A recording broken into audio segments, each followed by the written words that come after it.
اعوذ باللہ من الشیطان الرجیم بسم اللہ الرحمن الرحیم الحمد للہ رب العالمین والصلاة والسلام علی اشرف الانبیاء والمرسلین اللہم لا سہل الا ما جعلته سہلا وانت تجعل الحزن اذا شئت سہلا یا مقلب القلوب صرف قلوبنا على طاعتک اللہم رب اشرح لی صدری ویسر لی امری واحلل عقدۃ من لسانی یفقهوا قولی اللہم رب زدنا علما اللہم رب زدنا علما اللہم رب زدنا علما۔ اللہ پاک کی حمد و ثنا اور آقا دو جہاں نبی مکرم تاجدار عرب و عجم سید المرسلین خاتم النبیین صلی اللہ علیہ وسلم کی ذات گرامی پر درود و سلام کے بعد رب کائنات کا احسان عظیم ہے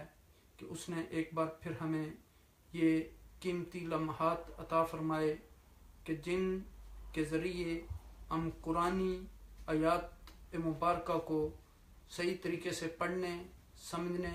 ان پر عمل کرنے اور ان کا پیغام دوسرے لوگوں تک پہنچانے کا ذریعہ بنے۔ اللہ سے دعا ہے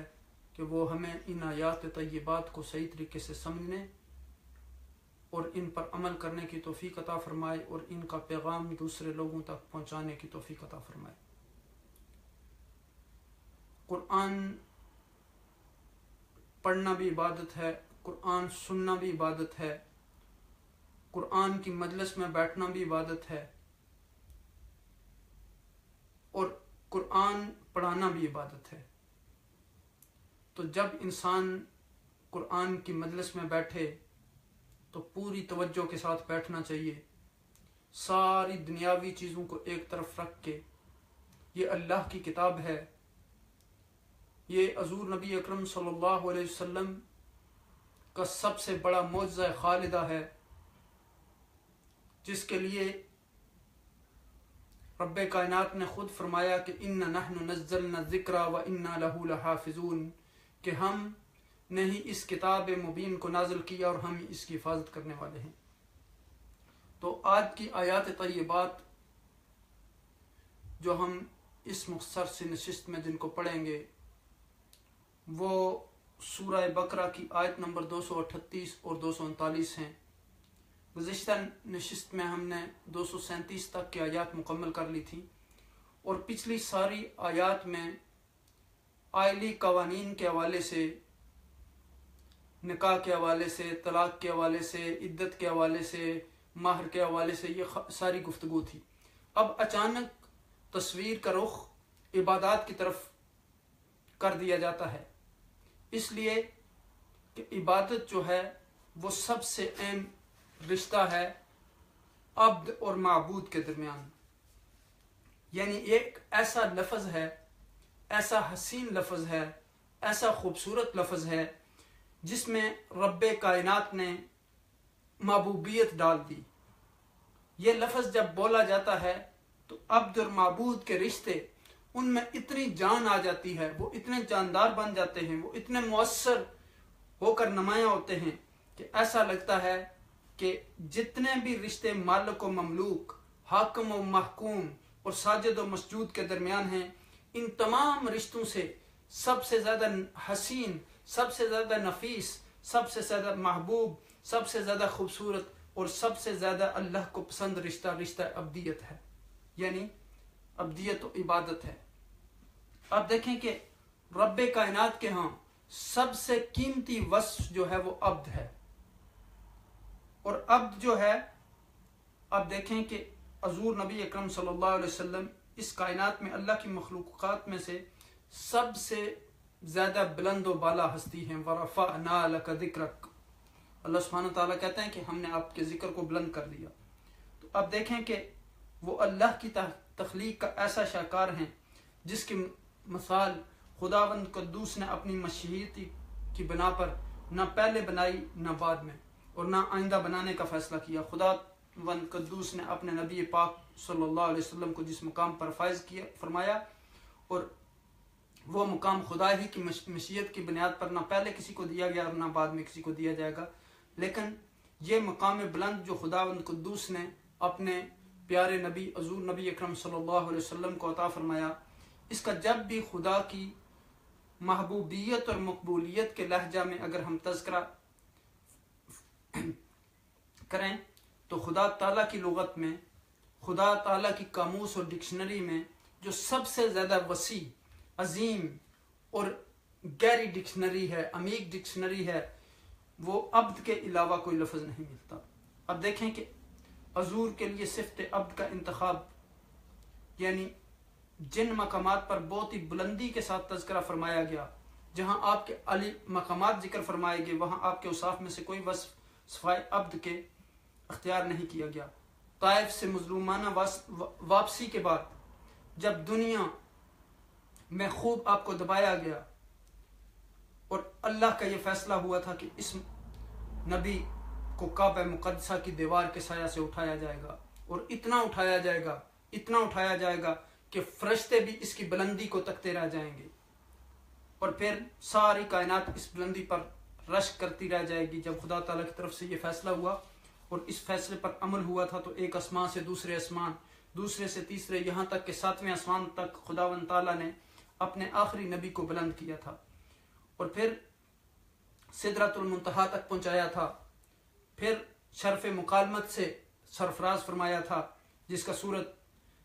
اسراء اور سورہ نجم کے آغاز میں ذکر فرمایا گیا۔ ایسے موقع کے لیے جو صفت نبی اکرم تاجدار عرب و عجم کے لیے استعمال کی گئی وہ صفت عبد ہی کی ہے۔ سورہ اسراء کے آغاز میں فرمایا سبحان الذی اسری بعبدہ لیلا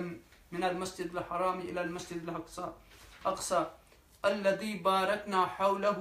لنریہ من آیاتنا۔ پاک ہے وہ ذات جو اپنے عبد کو، اپنے بندے کو راتوں رات مسجد حرام سے مسجد اقصی لے گئی، اس سرزمین کی طرف جو مبارک ہے، جس کے ارد گرد ہم نے برکت دی ہے، لنریہ من آیاتنا، تاکہ ہم اپنی نشانیاں ان کو دکھائیں۔ اور پھر دیکھیں کہ یعنی دوسری سورہ نجم کی آیت جو ہے وَالنَّجْمِ اِذَا هَوَىٰ، اس کے آخر میں بھی فرمایا گیا کہ ثُمَّ دَنَا فَتَدَلَّىٰ فَكَانَ قَابَ قَوْسَيْنِ أَوْ أَدْنَىٰ فَأَوْحَىٰ إِلَىٰ عَبْدِهِ مَا أَوْحَىٰ۔ پھر آپ دیکھیں کہ محبوب بندوں کے لیے عباد کی صفت کہ وَعِبَادُ الرَّحْمَٰنِ الَّذِينَ يَمْشُونَ عَلَى الْأَرْضِ هَوْنًا، سورہ فرقان کی ورس نمبر 63 میں فرمایا کہ رحمان کے بندے جو زمین پر تواضع کے ساتھ چلتے ہیں۔ اور پھر آپ دیکھیں کہ انسان کو پیدا کرنے کا جو مقصد ہے وہ یہی ہے کہ وَمَا خَلَقْتُ الْجِنَّ وَالْإِنسَ إِلَّا لِيَعْبُدُونِ، فرمایا کہ میں نے جنوں اور انسانوں کو نہیں پیدا کیا سوائے اس کے کہ وہ میری عبادت کریں۔ تو اب دیکھیں کہ عبادت جو ہے اس وقت تک کرنے کا حکم دیا گیا، وَاعْبُدْ رَبَّكَ حَتَّىٰ يَأْتِيَكَ الْيَقِينُ، یعنی یہاں تک کہ قطعی وقت آ جائے۔ الیقین سے مراد آخری گھڑی ہے جو آنی ہے، جس کے بارے میں شک و شبہ کی گنجائش نہیں ہے، یعنی ہر انسان کی موت کا وقت آنا ہے۔ اِنَّكَ مَيِّتٌ وَإِنَّهُمْ مَيِّتُونَ، آپ کو بھی موت آنی ہے اور ان کو بھی مرنا ہے۔ یعنی اب دیکھیں کہ پھر عبادتی ذریعہ حفاظت ہے، یا ایھا الناس اعبدوا ربکم الذی خلقکم والذین من قبلکم لعلکم تتقون، اے انسانوں اپنے رب کی بندگی کرو جس نے تم کو پیدا فرمایا اور تم سے پہلے لوگوں کو پیدا فرمایا تاکہ تم عذاب الہی سے بچ جاؤ، اللہ کی پکڑ سے اور اللہ کی گرفت سے محفوظ ہو جاؤ۔ اب دیکھیں کہ عبادت کیا ہے۔ عبادت کا لفظ جب ہم استعمال کرتے ہیں تو اس سے کیا مراد لیتے ہیں؟ عبادت کے لفظ کی تشریح لغوی بھی ہمیں معلوم ہونی چاہیے اور اصطلاحی بھی۔ حضور نبی اکرم صلی اللہ علیہ وسلم نے عبادت کی کیا حقیقتیں ذکر فرمائیں، کیا شکلیں پیش فرمائی، عبادت کی آپ نے کیسی کیسی عملی تشریح فرمائی، تاکہ پھر حضور نبی اکرم صلی اللہ علیہ وسلم کے اسوہ مبارکہ کو اختیار کرتے ہوئے امت بھی عبادت کی ان ہی شکلوں اور حقیقتوں کو اختیار کرے۔ اب دیکھیں کہ عبادت کا لفظ خالص عربی لفظ ہے، یہ اسلام سے پہلے بھی استعمال ہوتا تھا، جاہلیت کے زمانے میں بھی اس لفظ کا استعمال کیا جاتا تھا۔ عبد کے معنی غلام کے ہوتے ہیں، اور الطریق المعبد اس راستے کو کہتے ہیں جو پٹا پٹایا اور اموار ہو، جس پر خوب چلا جاتا ہو، اور بعیر معبد اس اونٹ کو کہتے ہیں جس کو خدمت میں استعمال کیا جائے اور اس کو خدمت کا عادی بنا دیا جائے، یعنی آخری درجہ کی پستی اور ذلت، یہ عبادت کا معنی ہے۔ یہیں سے عبادت کے اندر معنی پیدا ہوئے عاجزی اور فرتنی اور انکساری کے، اور غایت درجہ کی ذلت اور پستی اختیار کرنے کے۔ گویا اصطلاحی طور پر اس کی تعبیر اس طرح کی جاتی ہے، غایت الخضوع والتذلل للہ تبارک و تعالی، یعنی آخری درجے کی عاجزی، انکساری، فروتنی اور ذلت و پستی جو اللہ کے لیے اختیار کی جائے۔ عبادت کا یہ وہ مفہوم ہے جس کو محقق مفسرین، جمہور مفسرین بیان کرتے چلے آ رہے ہیں، اور جمہور مفسرین اس بات پر متفق ہیں کہ عبادت کے معنی غایت الخضوع اور غایت التذلل کے ہوتے ہیں، یعنی آخری درجے اور انتہائی درجے کی عاجزی، مسکنت، بیچارگی اور ذلت اللہ کے سامنے اور اللہ کے لیے اختیار کرنا۔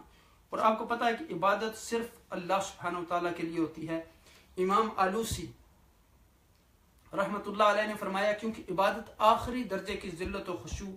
اور خضوع کو کہا جاتا ہے، اور اس آخری درجے کے خضوع و انقیاد کا حق صرف اللہ کا ہے، اللہ کے سوا اس کا کوئی مستحق نہیں، اس لیے عبادت صرف اللہ کی ہو سکتی ہے، اللہ کے سوا اور کوئی عبادت کا مستحق نہیں ہے۔ اب دیکھیں کہ سورہ فاتحہ جب ہم نے پڑھی تھی تو وہاں بھی ہم نے کہا تھا کہ ایاک نعبد و ایاک نستعین، یعنی ہم تیری عبادت کرتے ہیں اور تجھ سے مدد مانگتے ہیں۔ اور پھر میں نے ابھی آپ کے سامنے یہ آیت کریمہ رکھی کہ مقصد تخلیق کائنات جن و انس بھی یہی ہے کہ ما خلقت الجن والانس الا لیعبدون، یعنی عبادت کے معنی یہ ہے کہ آدمی اپنے آپ کو مکمل اللہ کے سپرد کر دے، اس کی اطاعت، اللہ کے سامنے جھک جانے اور اپنے آپ کو کلی طور پر اس کے حوالے کر دینے کے ہیں کہ نافرمانی، بغاوت اور سرکشی کا کوئی بھی شبہ جو ہے وہ باقی نہ رہ جائے۔ تو اللہ کے ساتھ ایسا تعلق قائم ہو جائے جو مالک و مملوک، حاکم و محکوم، طالب و مطلوب، ساجد و مسجود کا ہوتا ہے، اور اس سے بڑھ کر کہ محب اور محبوب کا ہوتا ہے۔ اب دیکھیں کہ علامہ ابن کثیر رحمۃ اللہ علیہ نے، صاحب تفسیر ابن کثیر نے فرمایا کہ عبادت کے لفظ میں غایت خشوع کے ساتھ غایت محبت کے بھی معنی ہیں، یعنی اللہ کی اطاعت بے پناہ محبت کے جذبہ سے ہو۔ اللہ کی اطاعت صرف اس حیثیت سے نہیں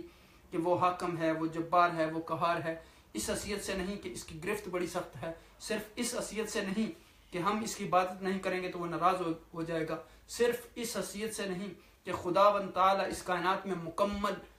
اختیار و تصرف رکھتا ہے، اس لیے چاروں ناچار ہم اس کے سامنے جھکنے پر مجبور ہیں، بلکہ اس سے ہٹ کر اللہ کی بے پناہ محبت کے ساتھ اس کی اطاعت و بندگی کی جائے، اس بنیاد پر اس کے سامنے جھکا جائے۔ یہ عبادت کی روح اور عبادت کی جان ہے۔ عبادت صرف اس کا نام نہیں کہ اللہ تعالیٰ کی اطاعت جبر و کار کے ماحول میں کی جائے، مجبوری کے ماحول میں اللہ سبحانہ وتعالیٰ کی بندگی کی جائے، وہ معبود بھی ہے اور محبوب بھی ہے۔ اب دیکھیں کہ یعنی اللہ کے ذکر سے دلوں کو اطمینان نصیب ہوتا ہے، جیسے سورہ رعد میں فرمایا گیا کہ الا بذکر اللہ تطمئن القلوب، لوگوں کان کھول کر سن لو کہ اللہ کی یاد سے دلوں کو طمانینت اور سکونت نصیب ہوتی ہے۔ اب دیکھیں کہ جب ہم نے قرآن حکیم کے شروع میں پڑھا تھا 3 گروہوں کا تذکرہ تھا، اور وہاں بھی 3 گروہوں کا تذکرہ کرنے کے بعد عبادت کی دعوت دی جا رہی ہے، خواہ وہ متقین ہوں، خواہ وہ کفار ہیں، منافقین ہیں، عورت ہے، مرد ہے، بوڑھا ہے، غریب ہے، امیر ہے، تمام انسانیت کو، اس میں کوئی رنگ و نسل کا تذکرہ نہیں، سب کو ایک ہی پیغام دیا جا رہا ہے، اور وہ کیا ہے کہ یا ایھا الناس اعبدوا ربکم الذی خلقکم والذین من قبلکم لعلکم تتقون، یعنی عبادت کرو، کمال درجہ کی تعظیم، کمال محبت، عاجزی، اللہ کا یہ ڈر، تمام چیزیں مل کر عبادت بنتی ہیں۔ ان کو سب سے بڑا یعنی جو قانون ہے وہ بتایا جا رہا ہے کہ وہ اللہ کی عبادت کریں، کیونکہ اس نے ان کو پیدا کیا اور ان سے پہلے لوگوں کا پیدا کیا، یعنی عبادت کا پیغام یہاں دیا جا رہا ہے۔ اور پھر آپ دیکھیں کہ نماز کی جو حقیقت ہے وہ کیا ہے۔ اب دیکھیں کہ حضور نبی اکرم صلی اللہ علیہ وسلم جب مبعوث فرمائے گئے تو سب سے پہلے جس عمل کی دعوت دی گئی اور جو عمل آپ صلی اللہ علیہ وسلم پر لازم قرار دیا گیا، یہی عمل صلاۃ تھا۔ اور صلاۃ کا لفظ ہم اس لیے استعمال کر رہے ہیں کہ نماز کا لفظ اس کی ترجمانی اس طرح نہیں کرتا جس طرح صلاۃ کا کرتا ہے، تو اگرچہ یہ ہماری یعنی زبان میں رائج ہو چکا ہے، لیکن نماز کا وہ مفہوم نہیں ہے جو صلاۃ کا ہے۔ صلاۃ کے اصل معنی دعا کے ہیں، اور حضور نبی اکرم صلی اللہ علیہ وسلم کی حدیث پاک میں ہے کہ الدعاء مخ العبادہ، یعنی دعا عبادت کا مغز ہے۔ نماز جس کو قرآن حکیم میں اور حدیث نبوی صلی اللہ علیہ وسلم میں صلاۃ کہا گیا، اس کا مغز اور اس کی روح فی الحقیقت جو ہے وہ دعا اور تضرع کی کیفیت ہے۔ اللہ سے بندے کا وہ تعلق دعائی جملوں اور کیفیت دعا کے ذریعے ہوتا ہے، یعنی کیونکہ دعا میں عاجزی ہوتی ہے، مسکنت ہوتی ہے، خشوع ہوتا ہے، اور دعا میں فقر و احتیاج کا اظہار انسان کرتا ہے۔ دعا کے ذریعے انسان اپنی بے بسی، اپنی بے کسی کا اظہار کرتا ہے۔ تو عبادت کا جوہر اس کا عطر ہے۔ تو اب دیکھیں کہ دعا کے اصل جو معنی ہیں، شریعت نے اس لفظ کو عربی لغت سے ایک ایسے عمل کے لیے منتخب کیا جس عمل میں قیام بھی ہے، رکوع بھی ہے، سجود بھی ہے، قعدہ بھی ہے، قرات بھی ہے، تسبیحات بھی ہیں، اور دیگر اعمال بھی ہیں، اور اس پورے مجموعے کے لیے لفظ صلاۃ کو منتخب کیا گیا، جس کا سرنامہ اور عنوان جو ہے وہ الصلاۃ ہے۔ تو اب دیکھیں کہ صلاۃ،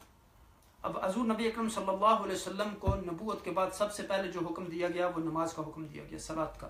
آپ جبریل امین کے ساتھ گاٹی میں تشریف لے گئے، جبریل امین نے وضو کیا، حضور نبی اکرم صلی اللہ علیہ وسلم نے جبریل کو دیکھ کر فرمایا، اس کے بعد جبریل امین نے امامت کی، ان کی اقتداء میں حضور نبی اکرم صلی اللہ علیہ وسلم نے نماز ادا فرمائی، اور یہاں سے یہ سلسلہ شروع ہوا۔ اب دیکھیں کہ وہی اول کے بعد بالکل ابتدائی دور سے صلاۃ نماز کو فرض کر دیا گیا، اور علماء امت اس پر متفق ہیں کہ اولین فریضہ جو ہے وہ صلاۃ ہے۔ ابو طالب نے حضور نبی اکرم صلی اللہ علیہ وسلم کو یہ عمل کرتے ہوئے دیکھا اور پوچھا کہ یہ آپ کیا کر رہے ہیں؟ آپ نے بتایا یہ اللہ تعالیٰ کی طرف سے فریضہ عبادت ہے۔ ابو طالب نے یہ بھی دیکھا کہ ان کے صاحبزادے علی رضی اللہ تعالیٰ عنہ حضور نبی اکرم صلی اللہ علیہ وسلم کے اس عمل میں مشغول ہیں، تو انہوں نے ان سے کہا کہ علی، محمد جیسا کریں تم بھی ویسا کرنا۔ یعنی ابتدا میں آپ دیکھیں کہ 3 نمازیں تھیں، اور 3 نمازیں بھی ایسی تھیں جو ان اوقات میں رکھی گئیں جو لوگوں کی چہل پہل اور بازاروں میں آمد و رفت ان کی نہیں ہوتی تھی۔ یہ نمازیں اندھیرے کی نمازیں تھیں، مغرب کی نماز، عشاء کی نماز اور فجر کی نماز۔ ان اوقات میں انسان جب دوسروں سے پوشیدہ ہوتا ہے اور چھپ کر عبادت ادا کر سکتا ہے۔ حضور نبی اکرم صلی اللہ علیہ وسلم ابتداءً کھل کر اللہ کی بندگی نہیں کر سکتے تھے، اس وقت صرف انہی نمازوں کو فرض کیا گیا، اور یہ سلسلہ تقریباً 10 ہجری نبوی تک چلتا رہا۔ پھر 10 نبوی تک یہ 3 نمازیں تھیں جن کو حضور نبی اکرم صلی اللہ علیہ وسلم فرماتے ہیں، اور صحابہ کرام یعنی حضور بھی ادا فرماتے تھے اور صحابہ کرام بھی اس کو ادا فرماتے رہے۔ پھر معراج میں 5 نمازوں کی فرضیت ہوئی سن 10 ہجری نبوی میں، طائف سے واپسی پر جب اسراء اور معراج کا واقعہ پیش آیا، تو اسی معراج کے واقعہ میں حضور نبی اکرم صلی اللہ علیہ وسلم پر دن اور رات میں 5 اوقات کی نمازیں لازم کی گئیں۔ اس کی تفصیل جو ہے سورہ اسراء و معراج کے واقعے میں ذکر کی گئی ہے۔ معراج میں ابتدا میں 50 نمازیں فرض کی گئی تھیں، لیکن حضور نبی اکرم صلی اللہ علیہ وسلم جب حضرت موسیٰ علیہ السلام کے پاس سے آسمان پر گزرے تو ان کو یہ بات معلوم ہوئی کہ امت مسلمہ پر 50 نمازیں جو ہیں فرض کی گئی ہیں، تو انہوں نے کہا ہے محمد صلی اللہ علیہ وسلم عرض کرو کہ تخفیف فرما دی جائے۔ حضور نبی اکرم صلی اللہ علیہ وسلم نے اللہ سبحانہ و تعالیٰ کے بارگاہ میں درخواست کی تو اس میں تخفیف کر دی گئی۔ یعنی پھر موسیٰ یعنی اسلام نے مزید تخفیف کا مشورہ دیا، اور سلسلہ یعنی کئی بار چلا، یہاں تک کہ 5 نمازوں کا آخر میں فیصلہ کر دیا گیا، اور فرمایا گیا کہ لا يبدل القول لدي فإن لك بهذه الخمسين، یعنی اب ہمارے ہاں کوئی اس کی تبدیلی نہیں ہوگی اس فیصلے کی، یہ 5 کا بدلہ جو ہے آپ کو 50 کا اجر یعنی ملے گا، ثواب ملے گا، یعنی پڑھیں گے 50 لیکن ان کو اجر و ثواب جو ہے وہ 50 نمازوں کا ملے گا۔ تو یہ تو تھی، میں نے سوچا کہ ہم جو ہے اس مقدمے کو بیان کر دیں، اور پھر یعنی انشاءاللہ اس کے بعد ہم تفصیل کی طرف آتے ہیں۔ چونکہ آج کی آیات ہماری نماز سے متعلق ہیں، یہاں فرمایا کہ حافظوا علی الصلوات والصلاة الوسطى وقوموا للہ قانتین فإن خفتم فرجالا او رکبانا فإذا أمنتم فاذكروا الله كما علمكم ما لم تكونوا تعلمون، صدق اللہ العظیم۔ یہ 2 آیات جو میں نے آپ کے سامنے تلاوت کی ہیں یہ سورہ بقرہ کی آیت نمبر 238 اور 239 ہیں، اور یہاں نماز کی پابندی، نماز کی حفاظت، قیام، خشوع، خضوع، ان باتوں کا حکم دیا گیا۔ آپ اگر یہاں ان آیات پر غور کریں تو آپ کو پتہ چلے گا کہ ان آیات مبارکہ میں اللہ سبحانہ و تعالی نے فرمایا کہ حافظوا علی الصلاۃ، یعنی نماز کی پابندی کرو، والصلاۃ الوسطیٰ، اور خاص کر جو ہے وہ درمیانی نماز کی۔ تو اب یہاں دیکھیں کہ رب کائنات نے ارشاد فرمایا کہ نماز کی پابندی کریں، اور پھر خاص کر درمیانی نماز کے بارے میں فرمایا گیا۔ اور اکثر جو مفسرین کی رائے ہے، اور حضور نبی اکرم صلی اللہ علیہ وسلم نے خود بھی اس کو واضح کیا کہ وہ عصر کی نماز ہے۔ وَقُومُوا لِلَّهِ قَانِتِينَ، یعنی حافظوا علی الصلوات، تم نمازوں کی حفاظت کرو، والصلاۃ الوسطیٰ، اور خاص کر جو ہے وہ درمیانی نماز کی، اور وَقُومُوا لِلَّهِ قَانِتِينَ، اور تم اللہ کے سامنے عاجز ہو کر کھڑے ہو جاؤ۔ فَإِنْ خِفْتُمْ، پھر اگر تمہیں ڈر ہو تو فَرِجَالًا، تو تم پیادل بھی چلتے ہوئے بھی نماز پڑھ سکتے ہو، اور رُكْبَانًا، یا سوار۔ فَإِذَا أَمِنْتُمْ، پھر جب تم امن پاؤ، فَاذْكُرُوا اللَّهَ، اللہ کا ذکر کرو، كَمَا عَلَّمَكُمْ، جیسا کہ اس نے تمہیں تعلیم دی ہے، مَا لَمْ تَكُونُوا تَعْلَمُونَ، جو تم اس سے پہلے نہیں جانتے تھے۔ اب دیکھیں یہاں فرمایا گیا کہ حافظوا علی الصلاۃ، یعنی نماز کی پابندی کرو۔ تو یہاں سب نمازوں کی پابندی کرنے کا حکم دیا گیا، یعنی تمام نمازوں کی پابندی کرو، خاص کر جو فریضہ نمازیں ہیں۔ اور اب دیکھیں کہ علماء کرام نے نماز کی پابندی کے 3 درجات بچائے ہیں۔ پہلا درجہ تو یہ ہے کہ نماز وقت پر پڑھی جائے اور فرائض و واجبات بھی نہ چھوڑے جائیں، اور درمیانی درجہ یہ ہے کہ نمازی کا جسم ہر طرح سے پاک صاف ہو، دل میں عاجزی و انکساری ہو، سنتیں اور مستحبات کا پورا خیال رکھتا ہو، اور سب سے اعلیٰ درجہ جو نماز کا ہے وہ یہ سمجھ کر نماز پڑھی جائے کہ گویا اللہ سبحانہ و تعالیٰ اس کو دیکھ رہا ہو، اور اسے یہ بھی احساس ہو کہ اللہ تعالیٰ، یعنی وہ اللہ کو دیکھ رہا ہے اور اللہ اس کو دیکھ رہا ہے۔ تو یہ نماز کا اعلیٰ درجہ ہے۔ الصلاۃ الوسطیٰ، یعنی بیچ والی نماز۔ اس بیچ والی نماز سے مراد عصر کی نماز ہے۔ ابھی انشاءاللہ ہم اس پہ تفصیل سے گفتگو کرتے ہیں، مختلف جو مفسرین نے کرام کی آراء ہیں اس میں۔ تو کچھ علماء نے اس سے نماز ظہر اور مغرب اور بعض نے فجر بھی مراد لی ہے۔ قانتین، یہ یعنی ادب سے، یہ لفظ جو ہے یہ قنوت سے نکلا ہے، جس کے معنی ہیں دعا، خشوع، خضوع، عاجزی و انکساری اور اطاعت و فرمانبرداری کے ہیں۔ اب دیکھیں کہ پچھلی آیتوں میں بیویوں کے حقوق اور مطالبات کا ذکر چلا آ رہا تھا، اور آگے پھر یہی ذکر چلے گا۔ درمیان میں نماز کے کچھ احکامات آگے ہیں۔ اس سے معلوم ہوتا ہے کہ اسلام میں معاشرت و معاملات، قانون و اخلاق کے مسائل عبادت سے الگ نہیں، اور شریعت میں اللہ تعالیٰ کے حقوق اور بندوں کے حقوق ساتھ ساتھ چل رہے ہیں۔ طلاق کے حکموں میں نماز کا حکم بیان کرنے کی ایک اہم وجہ یہ بھی ہو سکتی ہے کہ انسان دنیا کے معاملات میں اور باہمی جھگڑوں میں پڑھ کر کہیں نماز سے غافل نہ ہو جائے، اللہ تعالیٰ کی عبادت کو بلا نہ دے۔ درمیانی نماز، عصر کی نماز جو ہے، اس کی تاکید زیادہ اس لیے فرمائی گئی کہ اس وقت انسان دنیاوی کاموں میں مشغول ہوتا ہے، اس لیے اس کی توجہ اس طرف دلائی گئی کہ دنیاوی کاموں میں مشغول ہو کر اللہ تعالیٰ کو بھول نہ جاؤ، بلکہ ذکر و عبادت بھی جاری رکھو۔ یہاں خوف و امن کے اوقات میں نماز کے احکامات بھی بتا دیے گئے۔ اگر لڑائی اور دشمن سے خوف کا وقت ہو تو پیادہ بھی اور سواری پر بھی اشارہ سے نماز پڑھ لینا درست ہے، اس کی بھی ایسے وقت میں اجازت ہے۔ اب آپ ان آیات مبارکہ پر اگر غور کریں تو بڑی لطیف انداز میں رب کائنات نے ایک تصویر کھینچی کہ حافظوا علی الصلوات، نمازوں کی حفاظت کرو۔ اب دیکھیں کہ نماز کی حفاظت انسان اسی وقت کر سکتا ہے جب وہ اس کے اندر خشوع ہو، خضوع ہو، جب اس کو یہ احساس ہو کہ وہ کس ہستی کے سامنے کھڑا ہے، اور پھر سارے واجبات، ارکان، شرائط،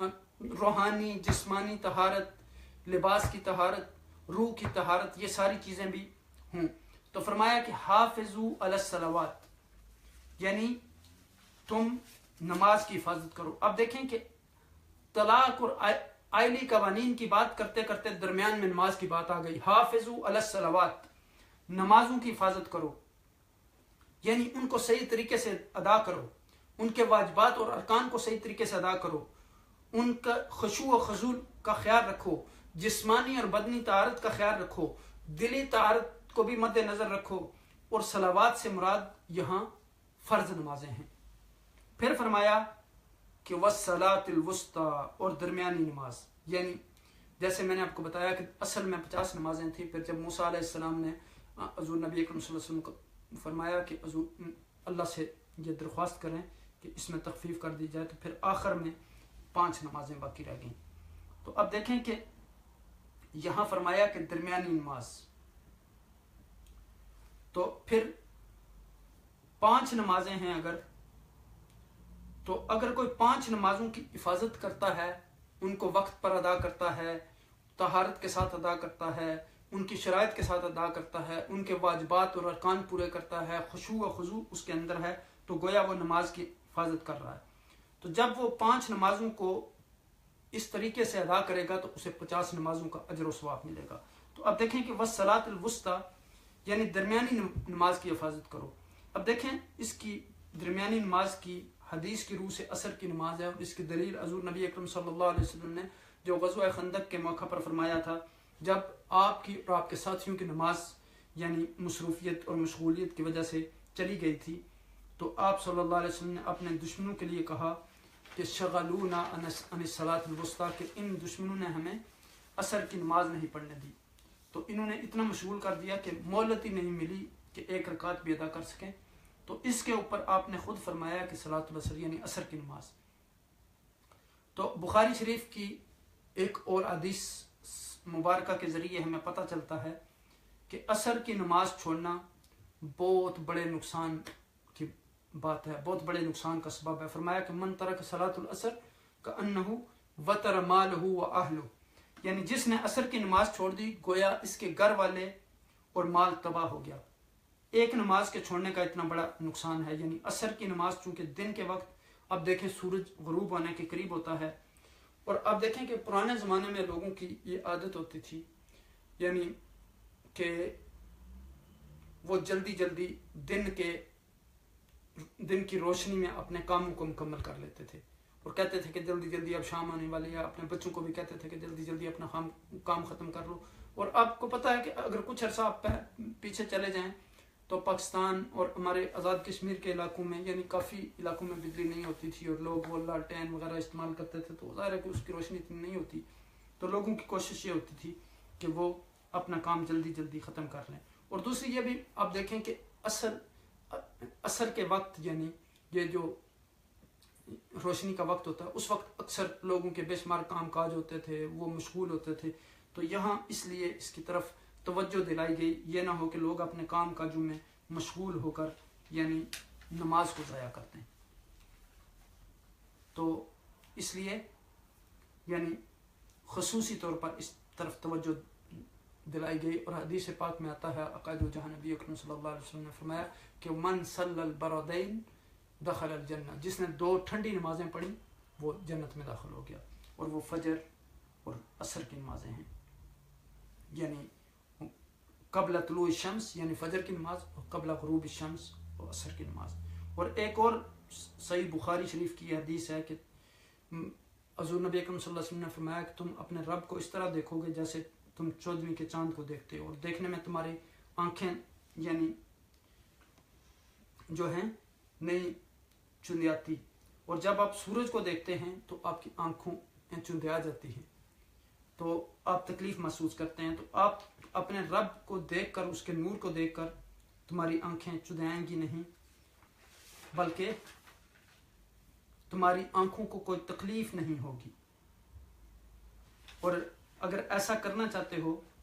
کہ رب کو دیکھو تو تمہیں کیا کرنا چاہیے؟ فَإِنْ اسْتَطَعْتُمْ، پھر اگر تم طاقت رکھتے ہو تو تغلب علی الصلاۃ، تم مغلوب ہو نماز کے موقع پر قبل طلوع الشمس و قبل غروبها، یعنی فجر کے وقت اور عصر کے وقت، یعنی نیند کو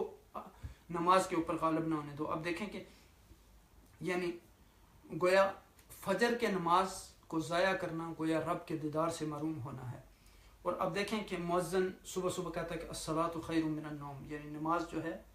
وہ نیند سے زیادہ بہتر ہے۔ اسی طرح عصر کی نماز بھی مغلوب نہ ہو دنیا کے کاموں سے، اس میں نیند بھی ہو سکتی ہے، بعض لوگ عصر کے بعد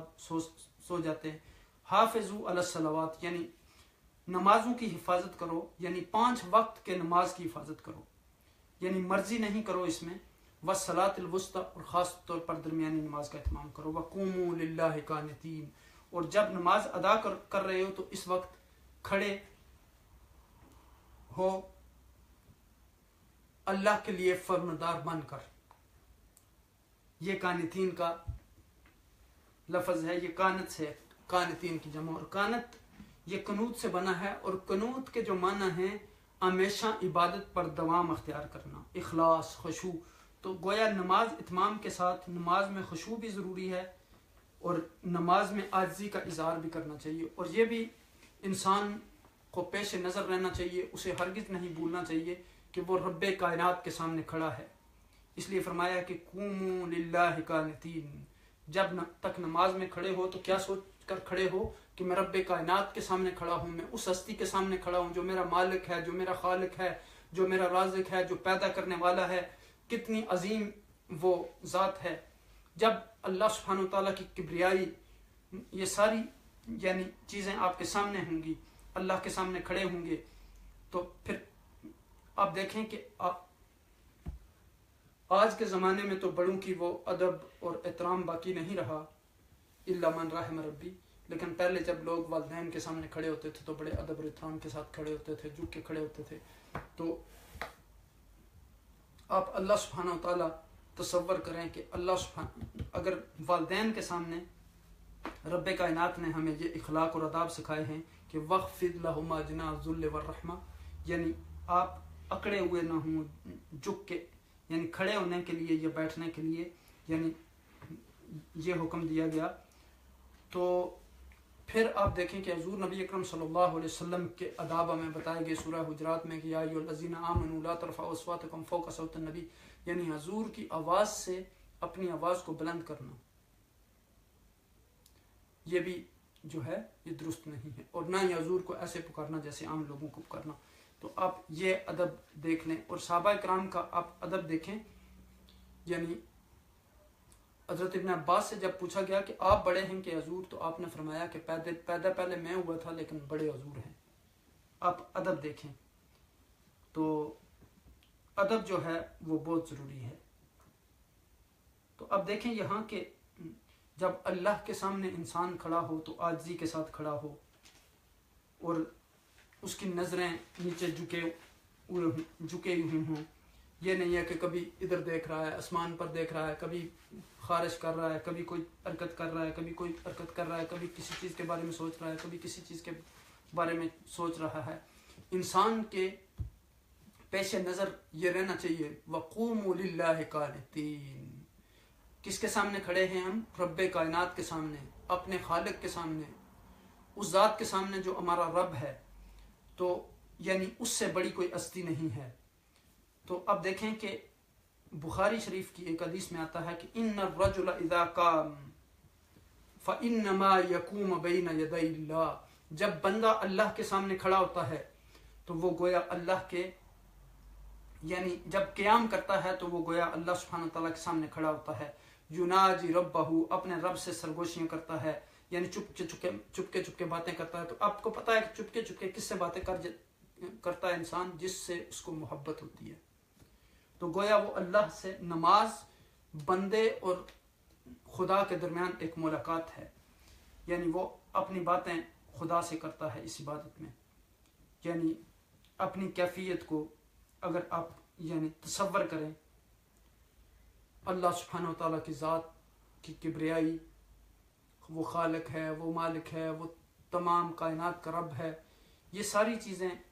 وہ ہمیں پیدا کرنے والا ہے، وہ ہمیں رزق دینے والا ہے، تو خود بخود انسان کے اندر خشوع و خضوع جو ہے وہ پیدا ہو جاتا ہے۔ یہاں آپ دیکھیں کہ حافظوا علی الصلوات والصلاۃ الوسطی، یہ حکم نہیں دیا گیا کہ آپ صرف رسماً نمازیں پڑھ لیں اور عدد پورا کر لیں، بلکہ حفاظت کرنے کا حکم دیا گیا، اور 3 چیزوں کا یہاں حکم دیا گیا۔ ایک تو نمازوں کی تعداد کی حفاظت کرو،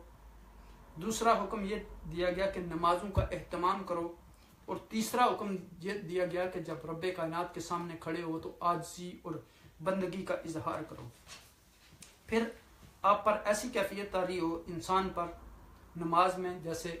آپ دیکھیں کہ جب کسی بادشاہ یا کسی منسٹر یا پرائم منسٹر کو ملنے جاتے ہیں بعض لوگ تو وہ کتنا اہتمام کرتے ہیں، تو اب دیکھیں کہ رب کائنات جو تمام عالمین کا رب ہے، جو تمام بادشاہوں کا رب ہے، اور جو تمام انسانیت کو عالمین کو پیدا کرنے والا ہے، تو اس کے سامنے کھڑے ہونے کے لیے ہمیں کتنے ادب اور احترام کی ضرورت ہے، یہ اتنا تھوڑا سا سوچ لیں۔ تو جب آپ سامنے جاتے ہیں تو آپ کیسے جاتے ہیں، یعنی بڑے لوگوں کے، تو اب دیکھیں کہ آپ کی دلی کیفیات چینج ہو جاتی ہیں، آپ کی ساری یعنی کیفیت اپنی بدل جاتی ہے۔ تو یہاں بھی اللہ سبحانہ و تعالیٰ کے سامنے کھڑے ہوتے ہوئے ہماری کیفیت بدلنی چاہیے، ہمیں پتہ ہونا چاہیے کہ اب ہم نماز میں ہیں، اب دنیا کی ہر چیز سے الگ تھلگ رب کائنات کے سامنے کھڑے ہیں، ہماری عبادت اس کے لیے ہے۔ ان صلاتی و نسکی و محیایا و مماتی للہ رب العالمین، رب کے سامنے کھڑے ہو کے ساری دنیا کو بھول کے کہ صرف عبادت کا حق وہ اللہ سبحانہ و تعالیٰ کو ہے، اور عبادت کسی کی نہیں جا سکتی، وہ ہمارا خالق ہے، وہ ہمارا مالک ہے، وہ ہمیں پیدا کرنے والا ہے، اس نے ہمیں کتنی نعمتوں سے نوازا ہے، اور یہ یعنی ہمارا فریضہ ہے کہ ہم صحیح طریقے سے رب کائنات کی عبادت کریں۔ اب دیکھیں کہ اگر ہم غور کریں تو نماز کا آغاز ہی قیام سے ہوتا ہے، اور اگر ہم قیام میں ہی صحیح طریقے سے کھڑے نہیں ہوں گے رب کائنات کے سامنے، طرح طرح کی حرکتیں کر رہے ہوں گے، تو پھر کیسے ہماری نماز درست ہوگی اور کیسے ہماری نماز کی حفاظت ہوگی۔ حافظوا علی الصلوات، یعنی یہ فرمایا یعنی کہ نمازوں کی نگہداشت کریں، حفاظت کریں۔ تو فَإِنْ خِفْتُمْ، پھر اگر تمہیں ڈر ہو کسی دشمن کا کہ کہیں کوئی آگ لگ گئی ہے، کوئی ڈر ہو کسی یا ایسا حادثہ پیش آ گیا ہے، تو چلتے چلتے بھی تم نماز پڑھ، یا ایسی جنگ ہو رہی ہے کہ جہاں آپ کو مشغولیت کی وجہ سے میدان جنگ میں فرصت نہیں ملتی، تو چلتے چلتے بھی آپ نماز پڑھ سکتے ہیں۔ اللہ سبحانہ وتعالیٰ نے دیکھیں دین میں کتنی آسانیاں پیدا کی ہیں، لا یکلف اللہ نفسا الا وسعها وما جعل علیکم فی الدین من حرج، یعنی اللہ سبحانہ وتعالیٰ نے کوئی تنگی پیدا نہیں کی ہے انسانوں کے لیے۔ اور پھر نبی اکرم صلی اللہ علیہ وسلم تو اس طرح فرمایا کرتے تھے کہ یسروا ولا تعسروا، لوگوں کے لیے آسانیاں پیدا کرو، ان کے لیے مشکلات نہ پیدا کرو، بشروا ولا تنفروا، ان کو بشارتیں اور خوشخبریاں دو، ان کو نفرتیں نہ دلاؤ۔ تو آج جو ہمارا طریقہ کار ہے وہ کیا حضور نبی اکرم صلی اللہ علیہ وسلم کے طریقہ سے کے مطابق ہے؟ کیا حضور نبی اکرم صلی اللہ علیہ وسلم کی تعلیمات پر عمل کر رہے ہیں ہم؟ کیا ہماری نماز حضور کی نماز کے مطابق ہے؟ کیا ہم اپنی نمازوں کی حفاظت کر رہے ہیں؟ کیا ہم اپنی درمیانی نماز کی حفاظت کرتے ہیں؟ کیا جب ہم اللہ کے سامنے کھڑے ہوتے ہیں تو ہم خشوع و خضوع کے ساتھ کھڑے ہوتے ہیں، عاجزی کے ساتھ کھڑے ہوتے ہیں، اطاعت و فرمانبرداری کے ساتھ کھڑے ہوتے ہیں؟ اگر تو یہ ساری چیزیں ہمارے اندر ہیں تو اس کا مطلب ہے کہ ہم اپنی نماز کی حفاظت کر رہے ہیں۔ اگر ایسا نہیں ہے، اب دیکھیں کہ جب نماز کا وقت تھوڑا ہے اور بگدڑ مچی ہوئی ہے تو فرمایا کہ اب ایک جگہ قوموا للہ قانتین کھڑے نہیں ہو سکتے تو آپ چلتے ہوئے بھی نماز پڑھ سکتے ہیں، فرجالاً اور رکبانا، یا سواری پر ہیں تو پھر بھی پڑھ سکتے ہیں۔ یعنی یہ نماز کی استثنائی صورتیں یہاں بیان کی گئی۔ لیکن پھر جب امن ہو جائے تو فرمایا کہ فاذکروا اللہ، اللہ کا ذکر کرو، کما علمکم، جیسے اس نے تمہیں سکھایا۔ یعنی رب کائنات کا تمہارے اوپر کتنا بڑا احسان ہے کہ جب انسان ماں کے پیٹ سے پیدا ہوتا ہے تو اس وقت وہ کچھ بھی نہیں جانتا ہوتا، تو پھر اللہ سبحانہ و تعالیٰ کتنا اس پر کرم فرماتا ہے، کتنی آسانی فرماتا ہے۔ اللہ سبحانہ و تعالیٰ اس کو علم عطا کرتا ہے، ما لم تکونوا تعلمون، جو تم پہلے نہیں جانتے تھے۔ تو اب یہاں دیکھیں کہ ایک تو نماز کے وقت کی پابندی کرو، یعنی یہاں اس جنگ کی حالت میں بھی نماز کی حفاظت کرنے کا حکم دیا گیا، یعنی اس میں ایک رکعت بھی پڑھ سکتے ہیں آپ، لیکن یہ ہے کہ یہ نماز جو ہے یہ خوف کی حالت کے جو تفصیل وہاں انشاءاللہ سورہ نساء میں آئے گی، وہاں ہم تفصیل سے گفتگو کریں گے۔ تو یہاں آپ ایک رکعت نماز بھی پڑھ سکتے ہیں. تو کہا کہ فَإِذَا أَمِنْتُمْ جب امن ہو جائے، خوف ہو جائے، فَاذْكُرُوا اللَّهَ تو اللہ کو یاد کرو، کما علمکم جیسا کہ تمہیں اس نے سکھایا، ما لم تکونوا تعلمون جو تم نہیں جانتے تھے. اب آپ دیکھیں کہ یہاں رب کائنات نے یعنی جو حکم دیا کہ نمازوں کے وقت کی حفاظت کرو، اس کی حدود کی نگرانی رکھو اور نمازوں کو اول وقت میں ادا کرو. اب دیکھیں کہ رسول اللہ صلی اللہ علیہ وسلم سے حضرت عبداللہ بن مسعود رضی اللہ تعالیٰ انہوں نے سوال کیا کہ ایو عمل افضل، یا رسول اللہ صلی اللہ علیہ وسلم سب سے بہتر عمل کون سا ہے؟ تو آپ نے فرمایا کہ الصلاۃ علی وقتہا. تو اب دیکھیں اس سے بھی اندازہ آپ لگا سکتے ہیں. اب دیکھیں کہ یعنی پھر صلاۃ وسطیٰ کی مزید تک جو تاکید ہو رہی ہے، اور سلف اور خلف کا اس میں اختلاف ہے، یعنی صلاۃ وسطیٰ کس نماز کا نام ہے. حضرت علی بن ابی طالب رضی اللہ تعالیٰ عنہ اور حضرت ابن عباس رضی اللہ تعالیٰ عنہ کا قول ہے کہ اس سے مراد صبح کی نماز ہے. یعنی ابن عباس رضی اللہ تعالیٰ عنہ ایک مرتبہ نماز صبح پڑھتے ہیں جس میں ہاتھ اٹھا کر قنوت بھی پڑھتے ہیں، پھر فرماتے ہیں یہی وہ نماز وسطیٰ ہے جس میں قنوت کا حکم ہوا ہے. اور ایک دوسری روایت میں ہے کہ یہ واقعہ بصرے کی مسجد میں ہے کا ہے، اور قنوت آپ نے رکوع سے پہلے پڑھی تھی. ابو عالیہ رحمۃ اللہ علیہ فرماتے ہیں کہ بصرے میں نے حضرت عبداللہ بن قیس کے پیچھے صبح کی نماز ادا کی، پھر میں نے ایک صحابی سے پوچھا کہ صلاۃ وسطیٰ کون سی ہے؟ فرمایا یہی صبح کی نماز ہے. روایت میں یہ بھی ہے کہ بہت سے اصحاب اس مجمع میں جمع تھے اور سب نے یہی جواب دیا. جابر بن عبداللہ بھی یہی فرماتے ہیں اور بہت سارے صحابہ اور تابعین کا بھی یہی مسلک ہے. امام شافعی رحمۃ اللہ علیہ بھی یہی فرماتے ہیں، اس لیے کہ ان کے نزدیک صبح کی نماز میں قنوت ہے. بعض کہتے ہیں کہ اس سے مراد جو ہے نماز مغرب ہے، اس لیے کہ اس سے پہلے بھی اور بعد میں بھی 4 رکعت والی نمازیں ہیں، اور سفر میں دونوں قصر کی یعنی کی جاتی ہیں، لیکن مغرب پوری رہتی ہے. یہ وجہ بھی ہو سکتی ہے کہ اس کے درمیان والی نمازیں جو ہیں رات کی یعنی عشاء اور فجر، وہ ہیں جن میں اونچی آواز سے قرات پڑھی جاتی ہے، اور 2 نمازیں اس سے پہلے جو ہیں جن میں آہستہ قرات پڑھی جاتی ہے، یعنی ظہر اثر. اور بعض کہتے ہیں یہ نماز ظہر کی ہے. یعنی اس میں ایک مرتبہ حضرت زید بن ثابت رضی اللہ تعالیٰ عنہ کے مجلس میں بیٹھے ہوئے تھے لوگ، تو وہی یہ مسئلہ چلا، تو ایک آدمی نے حضرت اسامہ کو رضی اللہ تعالیٰ عنہ سے دریافت فرمایا، تو آپ نے فرمایا یہ ظہر کی نماز ہے جسے حضور نبی اکرم صلی اللہ علیہ وسلم پہلے وقت میں پڑھا کرتے تھے. تو آپ نے فرمایا کہ یعنی وہ ظہر ہے. تو پھر ان دونوں نے حضرت اسامہ رضی اللہ تعالیٰ عنہ سے پوچھا، آپ نے فرمایا یہ ظہر ہے. آپ اسے آفتاب ڈلتے پڑھا کرتے تھے، بمشکل 1-2 صف کے لوگ ہوتے، کوئی نیند میں ہوتا، کوئی کاروبار میں مشغول ہوتا، یہاں تک کہ یہ آیہ کریمہ نازل ہوئی کہ حافظوا علی الصلوات والصلاۃ الوسطی وقوموا للہ قانتین، جس پر حضور نبی اکرم صلی اللہ علیہ وسلم نے یہ بھی فرمایا کہ یہ لوگ اس حرکت سے باز آئیں یا میں ان کے گھر جلا دوں گا. تو اب دیکھیں کہ امام ابو حنیفہ سے بھی ایک روایت ہے جس میں یہی انہوں نے کہا ہے کہ مراد ظہر کی نماز ہی بتلاتے ہیں. پھر امام ابو حنیفہ رحمۃ اللہ علیہ سے ایک روایت اسی کی ہے، بعض کہتے ہیں اس سے مراد عصر کی نماز ہے. اکثر علماء صحابہ اکرام کا یہی قول ہے، جمہور تابعین کا بھی یہی قول ہے، یعنی زیادہ لوگ اسی کے قائل ہیں کہ یہ جو ہے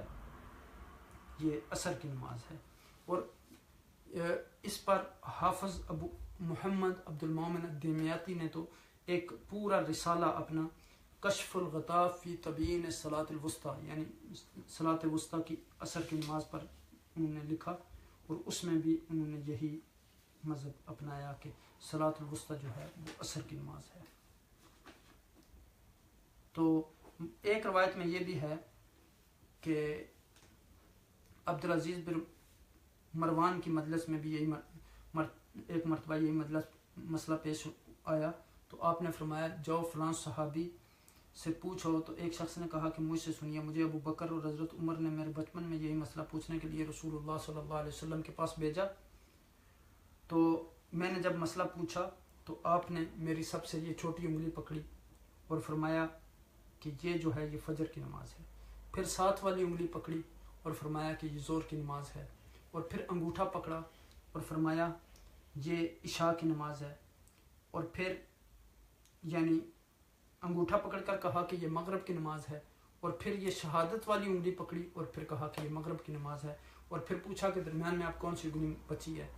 تو فرمایا کہ نماز کون سی بچی ہے،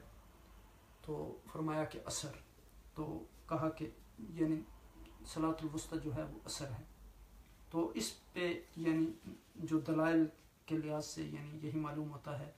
کہ صلاۃ الوسطی سے مراد نماز عصر ہی ہے۔ تو یعنی بعض لوگوں نے یہ بھی اعتراض کیا ہے یہاں کہ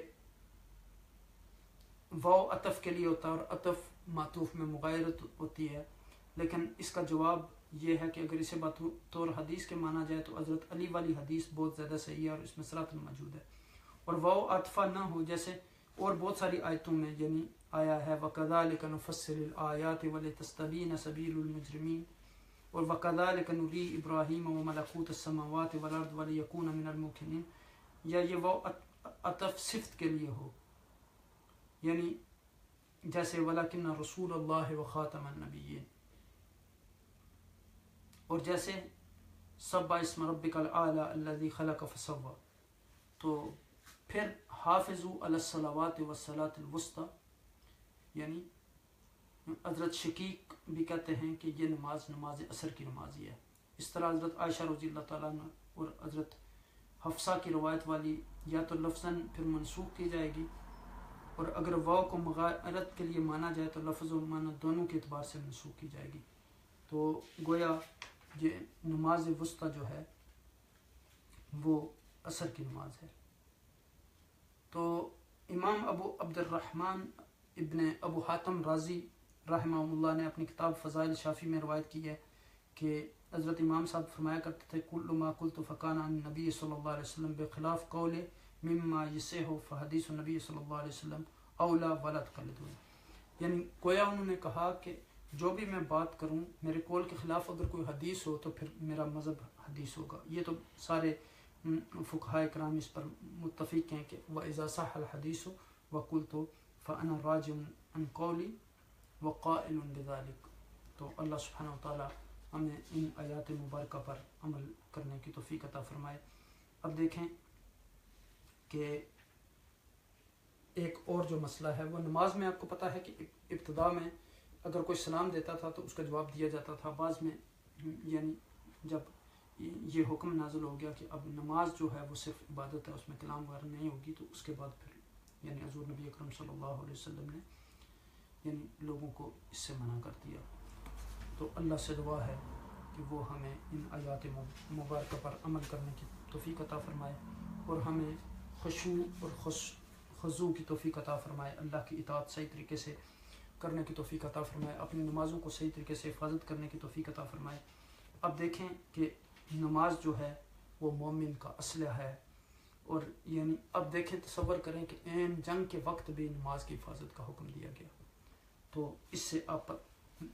یعنی اندازہ لگا سکتے ہیں کہ نماز کتنی اہم عبادت ہے، اور فرمایا کہ جب امن میسر آ جائے تو پھر اسی طریقے سے اللہ کو یاد کرو جس سے تم پہلے ناواقف تھے، اللہ نے تمہیں وہ چیزیں سکھائی۔ تو لوگ جانتے کیا تھے، اللہ تعالیٰ نے تمہیں، اللہ تعالیٰ انہیں نہ سکھاتا، اگر اللہ تعالیٰ زندگی کے ہر موڑ ہر لمحہ پر ان کی رہنمائی نہ فرماتا۔ جیسے میں نے آپ کو بتایا کہ جب بچہ پیدا ہوتا ہے تو وہ بالکل کسی چیز کا علم نہیں ہوتا، لیکن جب وہ الحمدللہ یعنی بڑا ہوتا ہے، علم سیکھتا ہے، یہ ساری چیزیں رب کائنات نے ہمارے لیے نعمتیں بنا کر بھیجی ہیں، ان سے ہمیں فائدہ اٹھانا چاہیے۔ اب دیکھیں کہ نماز اللہ کی عبادت ہے، اس معاملے میں انسان کو کوتاہی نہیں کرنی چاہیے، پتہ نہیں کس لمحے انسان کی آنکھیں بند ہو جائیں۔ اس لیے جب ہم اب دیکھیں کہ کتنا وقت لگتا ہے نماز کے لیے، اس لیے ہم اپنے روح کو، جسم کو، ہر چیز کو حاضر کر کے اللہ کے سامنے کھڑے ہوں، اور آج سے پہلے اگر ہماری نماز درست نہیں تھی تو آج ہم وعدہ کریں کہ آج کے بعد ہم صحیح طریقے سے اپنی نماز کو ادا کریں گے، خشوع و خضوع کے ساتھ ادا کریں گے، اس شعور کے ساتھ ادا کریں کہ ہم رب کائنات کے سامنے کھڑے ہیں، تو انشاءاللہ ہمارے اندر بہت بڑی تبدیلی آئے گی، اور پھر اللہ سبحانہ وتعالیٰ کی ذات کے ساتھ ہمارا تعلق مضبوط ہوگا، ہمیں اللہ سبحانہ وتعالیٰ علم کا نور بھی عطا فرمائیں گے.